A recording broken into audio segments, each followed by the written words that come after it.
헌 것보단 새 것을 좋아합니다. 그리고 유행 안 타는 것보단 유행 타는 게 좋죠. 그리고 명품 같은 거 보면 신상품이 나오잖아요. 신상품이 좋죠. 재고품 별로 안 좋아합니다. 다 그래요.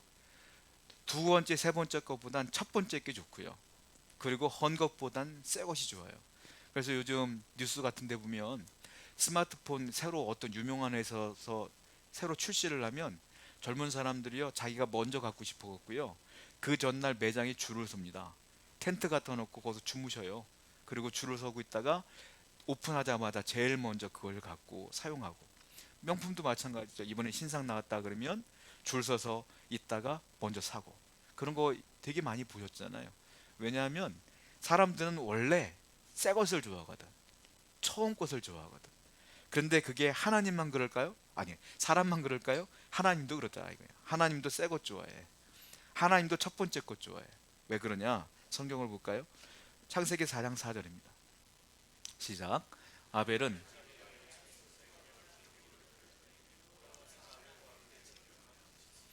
가인과 아벨이 있는데요.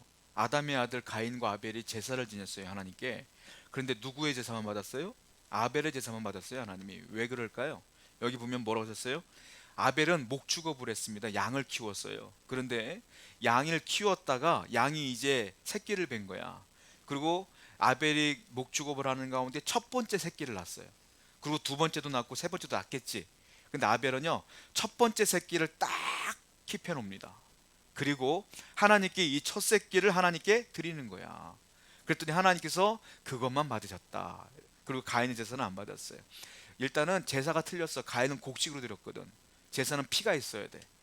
나 대신 누가 죽어야 돼. 그러니까는 아벨이 제대로 제사를 지냈고, 특별히 아벨은 두 번째 새끼가 아니라 첫 번째 양의 새끼를 드렸기 때문에 하나님이 이 예배를 받으신 거예요. 하나님도 첫 번째 거 좋아하더라. 하나님도 새 것 좋아하더라라는 거예요.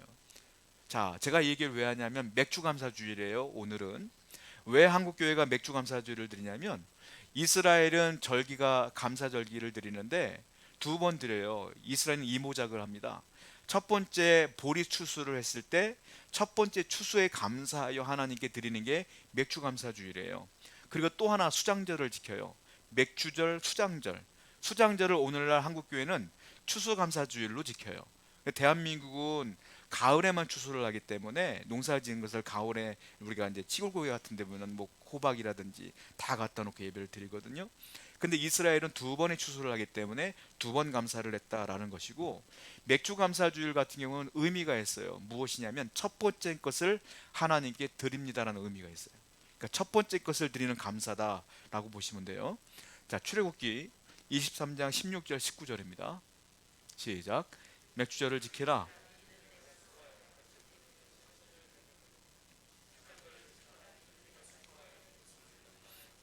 거두어 저장함이니라. 네 토지에서 처음 거둔 열매에 가장 좋은 것을 가져다가 너희 하나님 여호와의 전에 드릴지니라. 너희 염소 새끼를 그 어미의 저주로 사지 말지니라. 하나님이 뭐라 그랬어요? 처음 거둔 열매를 가장 좋은 것을 가져다가 하나님께 드려라 그랬어요. 하나님도 처음 것 좋아한다고. 그리고 이스라엘에게 명령하신 것이 맥주절을 지켜라, 수장절을 지켜라, 감사절기를 두 번 지키라고 하나님 명령을 했기 때문에 오늘날 우리 교회가 그 두 가지의 감사절을 지키고 있는 것이다라는 거예요. 생각해 보자고요. 사람들은 첫 번째 것, 새 것 좋아하는 이유가 뭐냐면 자랑하려고. 그리고 남들보다 조금 더 써보려고. 자기를 위한 유익이 많거든요. 그런데 하나님은 왜 첫 번째 걸 좋아할까요? 왜 하나님은 첫 번째 걸 좋아할까요? 사람과 같은 의미일까요? 전혀 그렇지 않습니다.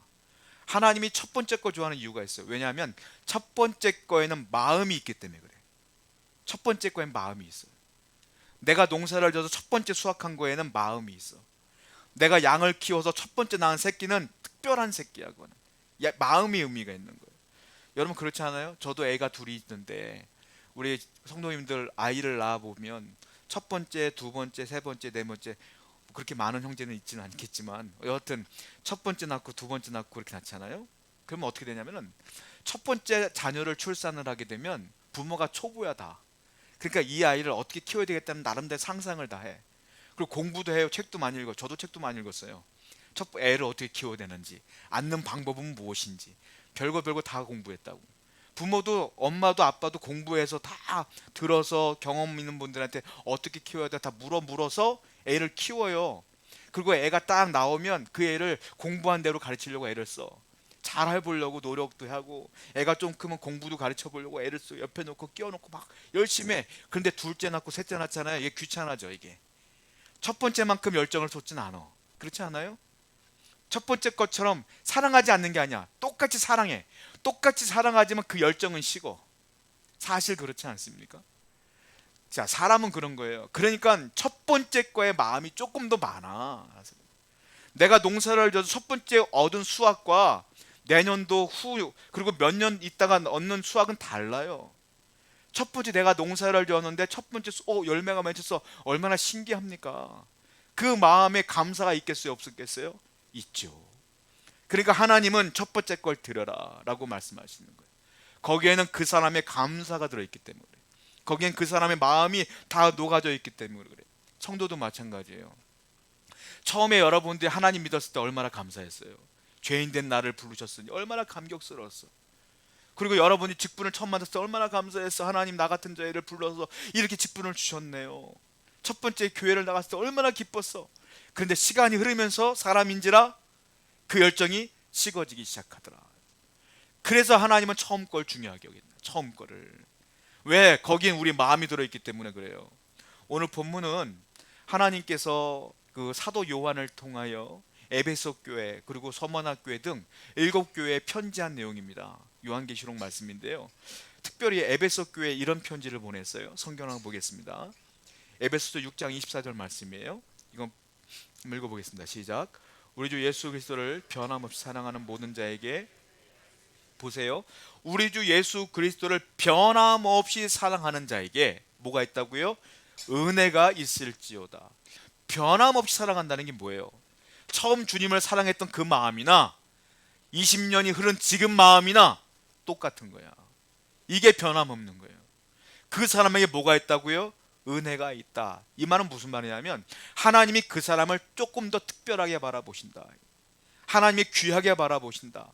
사랑하신다. 그래서 은혜를 충만히 주신다 이 말이에요. 여러분 성도는 그래서 처음 믿음의 그 마음을 변해서는 안 돼. 변질돼서는 안 돼. 끝까지 그 마음을 품고 천국까지 입성해야 될 줄로 믿습니다. 이게 초심이에요. 이게 첫 마음이야.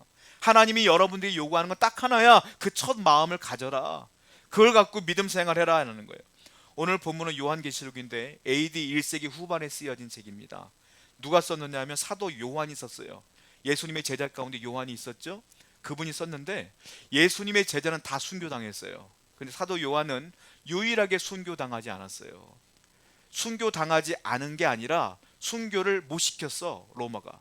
왜냐하면 로마 황제가 사도 요한을 붙잡았습니다. 붙잡아서 사형 선고를 내렸어요. 그때 그 황제가 도미티아누스인데 그 사람이요, 야 기름가마를 준비해라 그래서 기름가마에 기름이 펄펄펄펄 끓고 있었어요. 그리고 뭐라고 명령 내냐면 저 요한을 튀겨서 죽여라 그랬어요.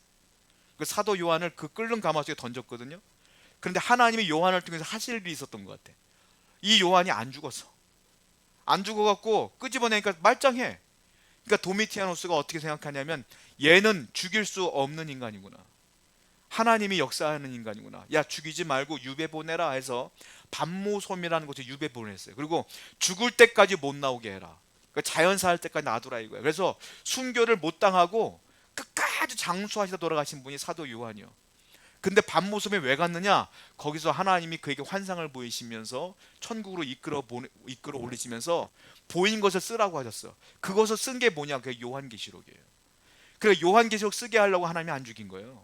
그 사도 요한이 요한계시록을 썼는데 그 중에 사도 요한계시록 2장과 3장을 보게 되면 소아시아 지방에는 7교회, 사도 바울이 세운 7교회가 있어요. 그 7교회에 편지하는 내용이 나옵니다. 그 중에 하나의 교회가 에베소 교회인데요. 그 에베소 교회에 편지를 하는 내용이 본문 말씀이다라는 거예요. 자, 에베소 교회에 7교회에 칭찬을 한 내용이 많습니다. 너희들이 참 믿음을 잘 지켰다. 그런데 항상 뒤에 뭐가 있냐? 책망의 내용이 있어. 그런데 그 말은 뭐냐면 칭찬을 듣지 말라는 거고 책망이 더 중요하다는 거예요. 책망의 소리를 듣고 회개하라는 소리거든. 우리도 마찬가지예요. 항상 여러분들 은혜의 말씀도 중요한데 여러분들을 책망하는 성령의 말씀이 더 중요한 거예요. 왜? 그거 책망할 때 회개하지 않으면 내 영혼이 망가지기 때문에 그래. 그러니까 성령이 내게 칭찬하기보다는 책망할 때가 많아요. 그러니까 여러분 항상 기억하셔야 돼요. 내 안에 성령이 책망하거나 설교를 통해서 하나님께서 내게 책망한다? 회개하라는 소리구나. 회개하고 돌이키자. 이런 마음으로 사셔야지. 아니 책망할 때 그것도 기분 나빠하고 말이에요. 하나님과 싸우시면 안 돼. 그거는 여러분 살리려고 하나님께서 말씀하시는 거야. 그러니까 회개를 잘해야 된다라는 거예요. 특별히 책망의 말씀이 있는데 오늘 본문에 에베소 교회에게 책망한다라는 거예요. 계시록 2장 1절 말씀입니다. 읽어볼게요. 시작. 에베소 교회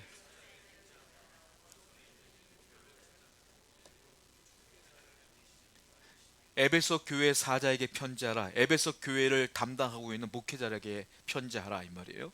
자, 오른손에 있는 일곱 별을 붙잡고, 일곱 별은 일곱 교회의 수장을 말해요. 즉 목회자들을 말해요. 리더를 말하는 거예요. 그 일곱 리더들을 예수님이 붙잡고 있다는 소리예요. 또 하나, 일곱 금촛대 사이를 거니시느니, 일곱 금촛대는 뭐냐? 일곱 교회를 말해. 그러니까 일곱 교회와 일곱 목회자 사이를 거니시는 분 누구예요? 예수님. 예수님이 말씀하신다 라고 사도 요한이 얘기를 하고 있는 거예요. 예수님이 직접 말씀하시는 것이다 라는 거. 자, 그리고 그 에베소 교회 사자 지도자들에게 주신 말씀인데, 사실은 여러분들이 요한계시록을 볼 때 이거는 에베소 교회 지도자에게 주신 말씀이구나, 우리 목사님 들으셔야지, 이렇게 하시면 안 돼. 모든 성경은 누구에게 들으라는 거냐? 성도가 들으라는 소리야. 그러니까 이거 일곱 교회 리더들만 해당되는 게 아니라 모든 성도가 같이 들어야 되는 얘기다 라는 것을 분명히 아셔야 돼요. 자, 소아시아의 에베소 교회는 큰 교회입니다. 소아시아 지방은 예전엔 터키 지방을 소아시아라고 그랬어요. 요즘은 이름 바꿨어요. 터키를 튀르키예라고 이름 바꿨더라고요. 터키 지방에 있던 소아시아 지방에 사도 바울이 교회를 세웠어요. 특별히 에베소 지역은 무역항이 있었고 상공업이 발달됐기 때문에 이방 민족들이 왔다 갔다 하는 곳이에요. 거기가.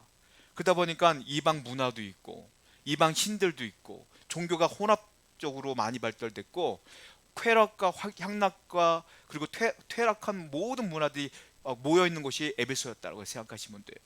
그러다 보니까 신앙생활하기가 어려워요, 거기가. 그런데 사도 바울이 교회를 세웠는데 놀랍게도 그 교회가 부흥했어요.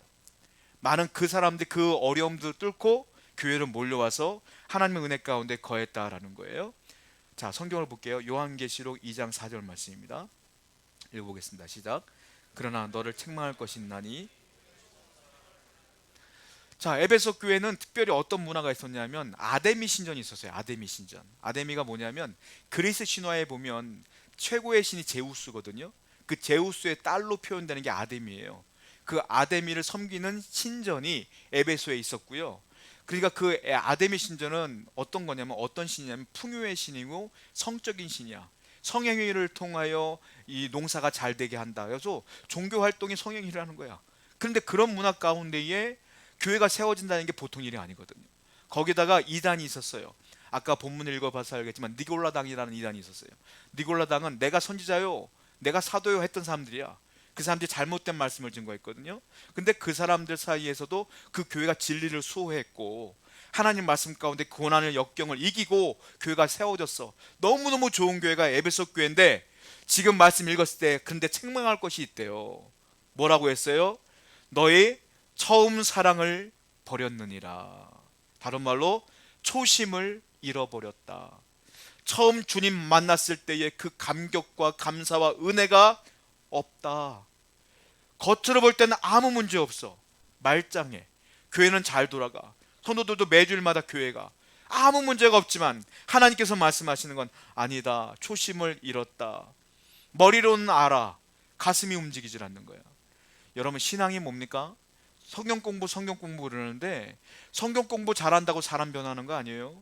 성경 공부는 머리를 채우는 건데 그 머리로 알았으면 내가 삶으로 그게 이어져야 돼요. 내가 알았으면 하나님이 예배하라는 건 예배해야지, 하나님이 기도하라고 하네 기도해야지, 전도하라네 전도해야지, 참으라네 참아야지, 착하게 살아야 착하게 살아야지, 분내지 말아야지, 교만하지 말아야지. 알았으면 삶으로 나가야지. 그게 신앙이에요. 그런데 에베소 교회 문제가 뭐냐면 이 교회가 많이 알았어. 왜? 사도 바울이 사역을 했기 때문에 하나님의 말씀을 제대로 가르쳐줬어요. 알았어. 알았으나 삶이 없어. 삶이 없으니까 첫사랑을 잃어버린 거야. 하나님에 대한 뜨거움이 사라진 거예요. 겉보기엔 아무 문제가 없는 거예요. 마치 이런 거예요. 부부가 있어요. 한 가정이 있어요. 제3자가 볼 땐, 이웃이 볼 땐 그 가정에 아무 문제가 없어 보여요. 남편은 돈 잘 벌어와. 그리고 남편은 딴짓 안 해. 맨날 출퇴근 시간이 정확해. 아내도 마찬가지야. 애들 잘 건사하고 잘 키워내는 것 같아. 그 집안에 큰 문제가 없어 보여. 사람들이 볼 때 그래. 그런데 알고 보니까 남자는 퇴근해서 아내와 말을 한마디도 안 해. 아내도 남편과 말 한마디도 안 해. 왜? 애정이 식었어. 그냥 겉으로 볼 때는 아무 문제가 없어. 애정이 식으니까 대화도 없고 말도 없고 너 따로 나 따로 사는 거야. 결국은 그 가정에 문제가 생기는 거죠. 그런 거 아니겠어요? 에베소 교회가 그래요 지금. 아무 문제가 없어 보여. 그런데 초심을 잃어버렸더라. 첫 마음을 잃어버렸더라. 여러분도 마찬가지예요. 제가 볼 때 여러분들은 아무 문제 없어 보여. 근데 하나님이 볼 때는 어떨지 모르겠어요. 여러분들이 정말 첫 마음을 갖고 있느냐? 그건 저는 모르겠어요. 만약에 여러분들이 그렇지 않다면 회개하셔야 돼요. 돌이키시라. 하나님이 책망한다는 건 뭐냐면 돌이키라는 거예요. 회개하라. 다시 돌아와라 라는 거거든요. 자, 계시록 2장 5절을 다시 한번 읽어봅니다. 이런 에베소 교회에 엄중히 경고하십니다. 2장 5절 시작. 그러므로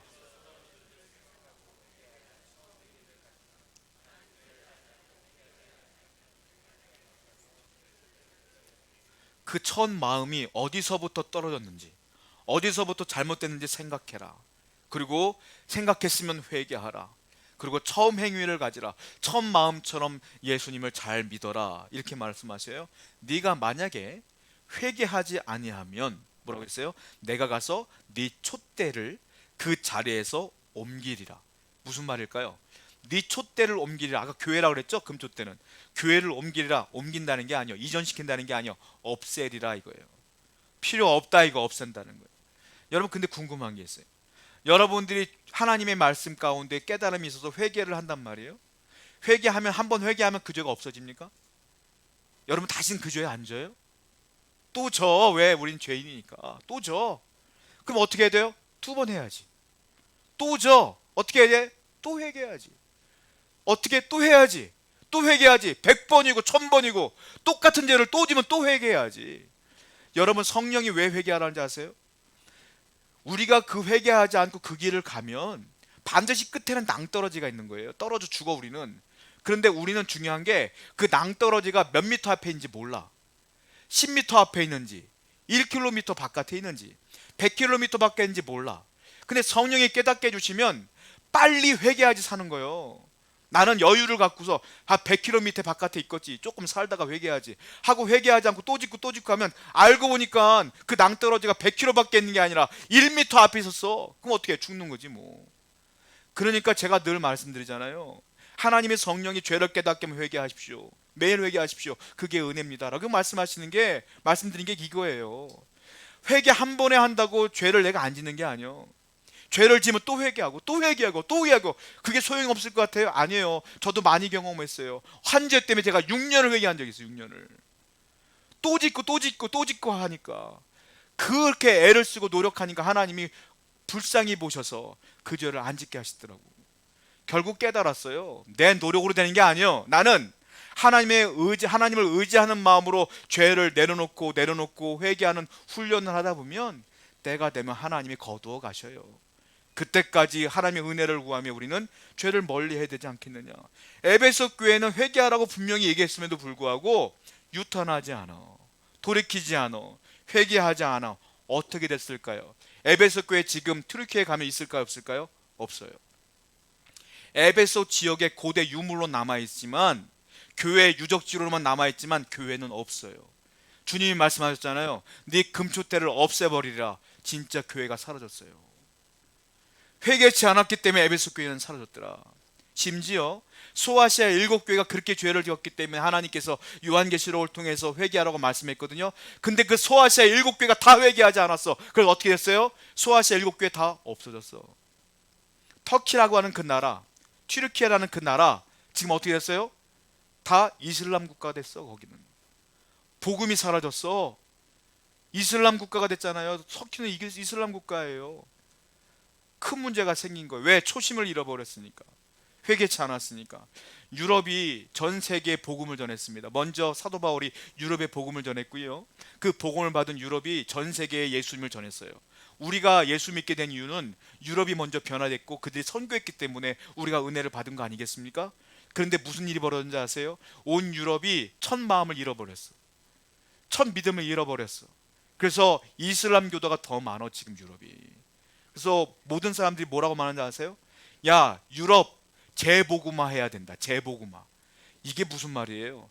다시 유럽 가서 전도하자 이 말이에요. 유럽이 원래 우리 세계에 전도했는데 이제 우리가 유럽 가서 전도하자요. 재복음화가 필요하대. 선교했던 그 나라가 이제 피선교지가 된 거예요. 대한민국은 어떨 것 같아요? 한국교회는 어떨 것 같아요? 한국교회 정말 하나님의 은혜로 큰 부흥을 이뤘지만 점점 기독교 인구가 줄어들고 있어요. 욕을 많이 먹고 있어요. 다른 종교 사람들이 많아지고 있고요. 무신론자가 점점 더 많아지고 있어요. 이러다 보면 우리도 큰 문제 만나지 않겠어요? 어떻게 되겠어요? 우리 교회 성도님들은 처음 마음을 잃어버려서는 안 됩니다. 아니, 잃어버렸다면 이 말씀처럼 회개하시고 다시 이 맥주감사주일날 돌이켜야 되지 않겠어요?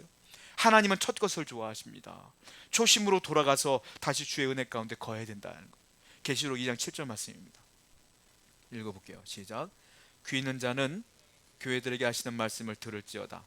이기는 그에게는 내가 하나님의 낙원에 있는, 귀 있는 자는 성령이 교회들에게 하시는 말씀을 들을지어다. 우리에게 말씀하시는 거예요. 귀 있는 자가 되어야 된다. 이거 들어라. 자, 뭐라고 합니까? 이기는 그에게는, 아까 말씀드린 것처럼 초심을 잃어버리지 아니하고 회개한 그에게는 하나님의 낙원에 있는 생명나무의 열매를 주워 먹게 하리라. 하나님의 낙원이 어디예요? 천국. 천국까지 인도하리라. 이 말은 과거, 현재, 미래 다 하나님이 축복하리라 이 말이에요. 천국은 미래의 일이 아닙니까? 그러니까 과거도 은혜 받았으니까 지금도 은혜 받을 것이며 앞으로도 하나님께서 이렇게 생명나무 열매를 주어 먹게 하리라. 그러니까 우리는 초심을 잃지 말아야 된다라는 거예요. 그러면 우리가 알아야 돼요. 초심을 잃지 않는 방법이 뭐겠느냐? 하나님께 나아가는 첫사랑을 잃지 않는 방법이 뭐겠느냐?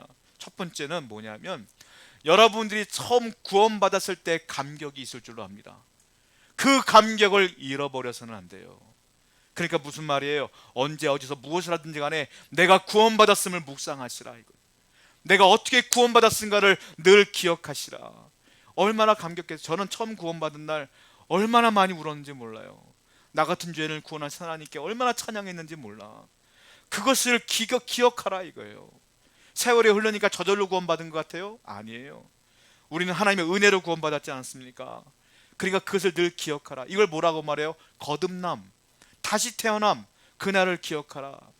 2016년도에 에콰도르에 강진이 있었죠. 7.8이라고 하는 어마어마한 강진이 있었어요. 그때 그 지진 때문에 에콰도르의 5층짜리 호텔이 무너졌습니다. 무너졌는데 호텔 직원이 있었어요. 다행히 운영을 안 했기 때문에 손님들은 없었는데 직원들이 다 죽었어요 거기서. 그런데 직원 시신을 세어보니까 한 명이 비는 거야. 야, 한 명이 빈다, 찾아라. 수색을 막 했대요. 수색을 하는데 발견을 못했어요.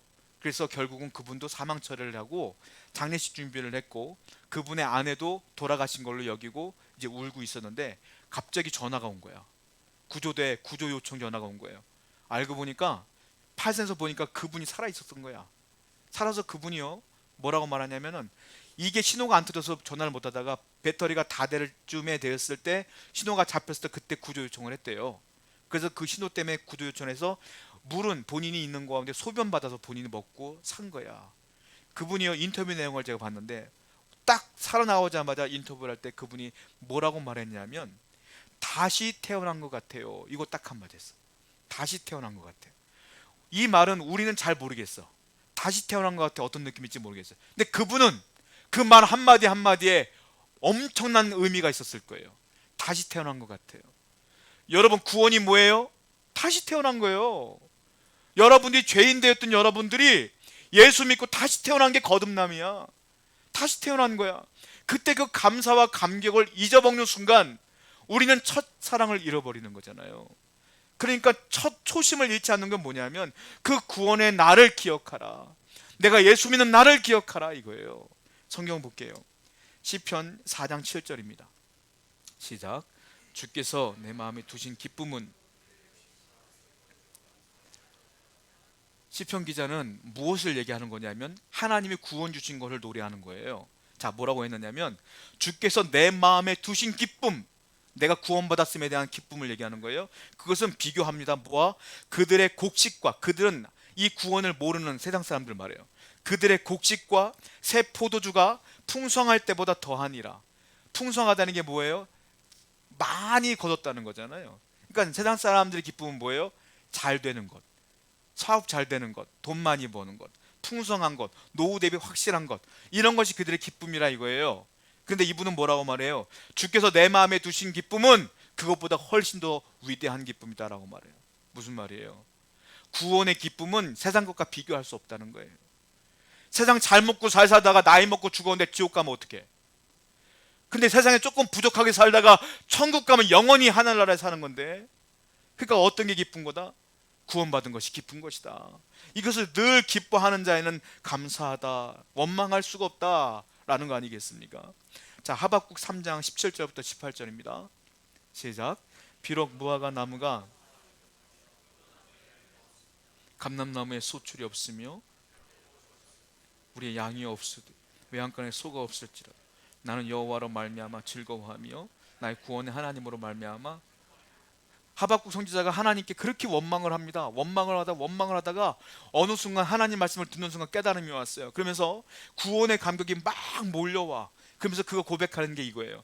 나 비록 무화과 나무가 무성하지 못하고 포도나무에 소출이 없고 열매가 없고 감람나무에 소출이 없어도 밭에 먹을 것이 없어도 송아지가 없어도 외양간이 아무것도 없어도 나는 하나님으로 말미암아 즐거워하며 나의 구원의 하나님으로 말미암아 기뻐하리로다. 없어도 내가 구원받은 것 때문에 감사합니다라고 감격하는 거예요. 여러분이나 저나 구원의 감격이 있었기 때문에 여기 있는 겁니다.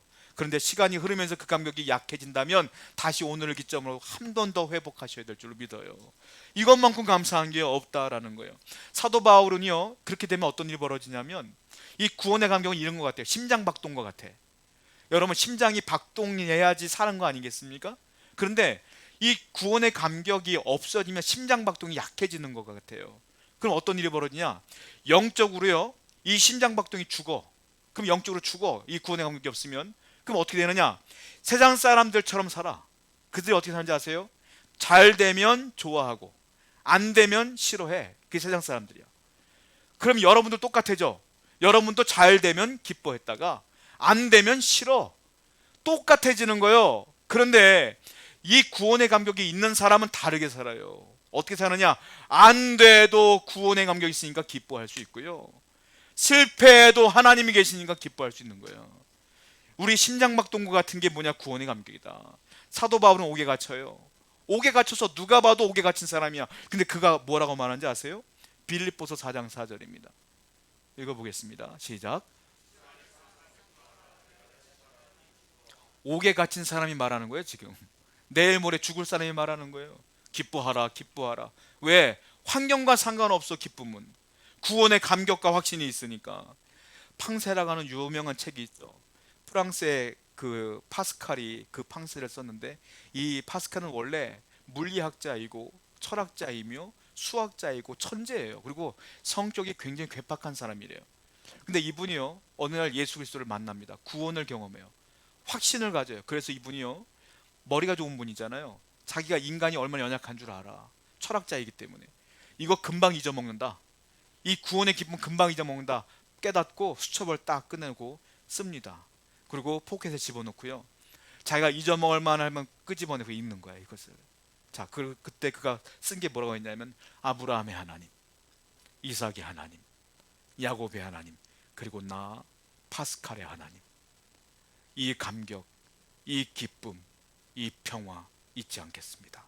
이걸 딱 써놨어요. 그리고 자기가 힘들 때마다, 어려울 때마다, 신앙이 멀어질 때마다 이걸 꺼내놓고 그때 감격을 되새기는 거예요. 그리고 함께 기도하면서 평생을 은혜롭게 살았다고 해요. 평생을 복음을 전하며 살았다고 합니다. 여러분 마찬가지예요.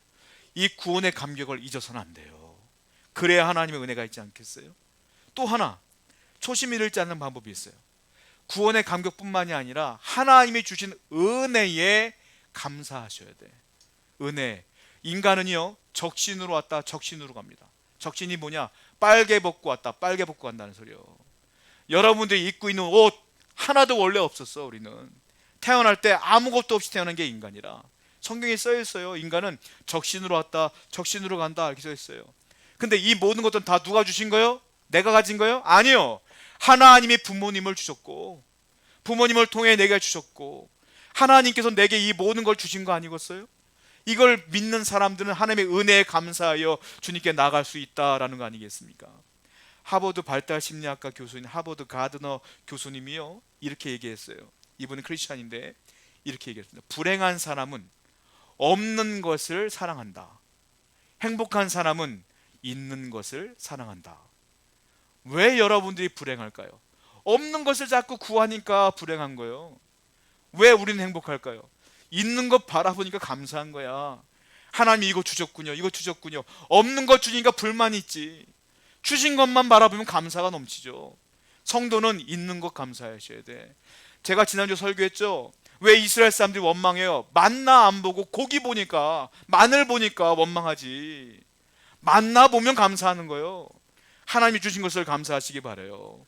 그래야 첫사랑을 잃지 않아요. 우리는. 자, 시편 116편 12절 말씀입니다. 읽어볼게요. 시작. 은혜를 잊지 않는 분들은요, 이렇게 고백하면 살아요. 내게 주신 모든 은혜를 내가 어떻게 하나님께 갚을까? 이런 마음으로 살아야 돼요. 맨날 구하기만 하지 마시고 주님께 어떻게 하면 갚을 수 있을까 고백하며 사시기 바래요. 사도 바울도 이렇게 증거합니다. 데살로니가전서 5장 18절 시작. 범사에 감사하라.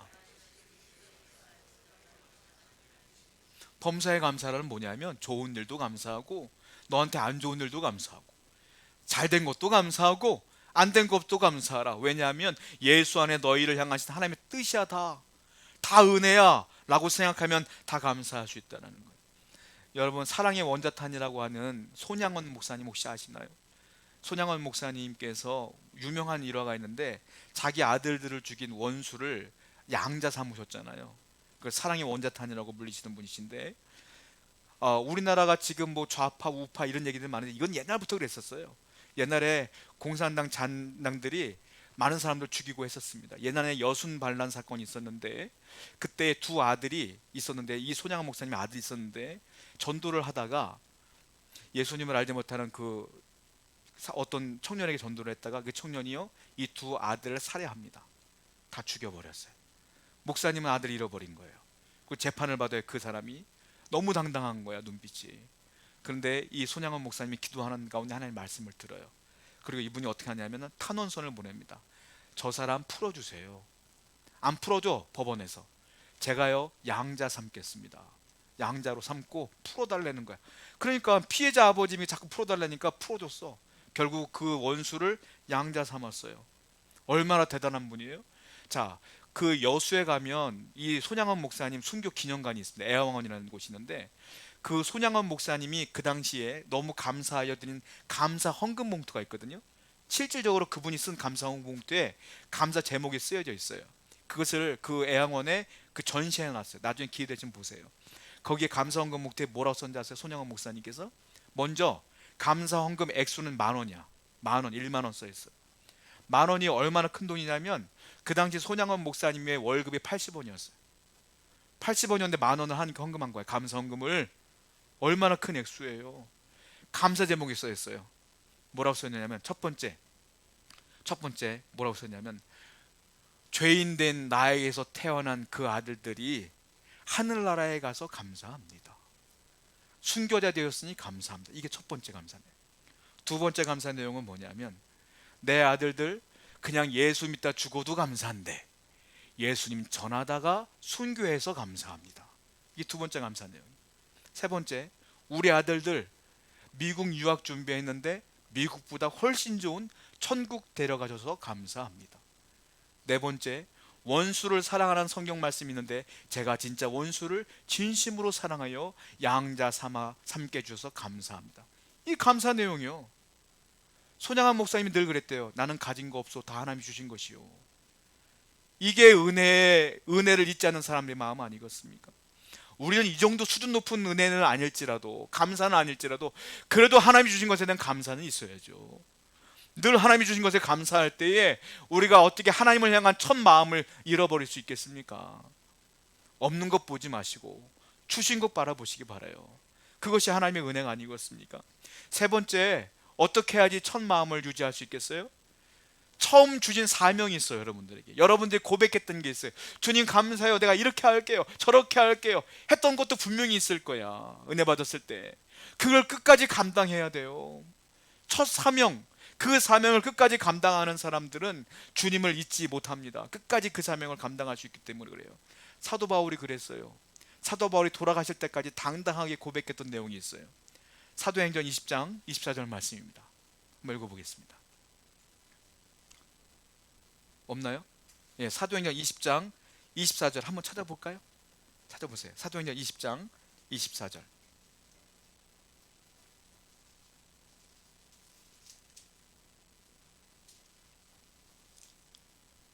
자, 한번 읽어보겠습니다. 사도행전 20장 24절 시작. 내가 달려갈 길과 주 예수께 받은 사명 곧 하나님의 은혜 복음을 증언하는 일을 마치면 나의 생명보다 조금 더 귀한 것으로 여기지 아니하노니. 나의 달려갈 길을 다 마치고 주님께 주신 그 사명, 나는 이것을 생명조차 조금 더 귀한 것으로 여기지 않는다. 사명을 끝까지 감당한다는 거예요. 또 디모데후서 4장 6절부터 8절, 혹시 이건 있네요. 보세요. 읽어보겠습니다. 시작. 전자와 같이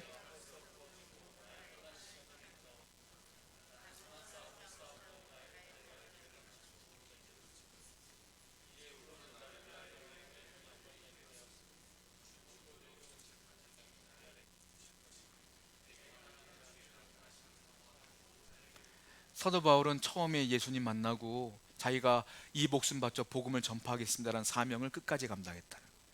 여러분들의 사명은 이렇게 거창한 걸 제가 말하는 게 아니에요. 처음 예수님 믿고 여러분들이 하려고 했던 거 있죠. 제가요 주님께 이렇게 살게요, 이렇게 살게요 했던 것들 하나하나 기억해 내시라고. 그리고 끝까지 그것을 감당하셔야 돼.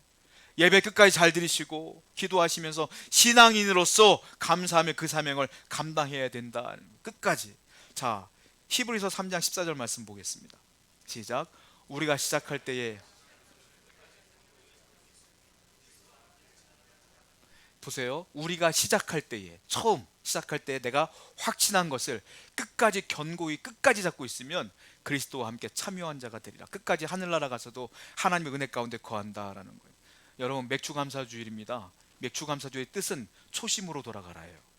여러분들이 갖고 있었던 처음에 그 감격, 그 감사, 그 사명 끝까지 붙들고 하늘나라 갈 때까지 하나님께 감사하는 인생 되기를 축원드립니다. 기도하겠습니다. 우리 말씀을 기억하며 고백하며 주님께 나아가겠습니다.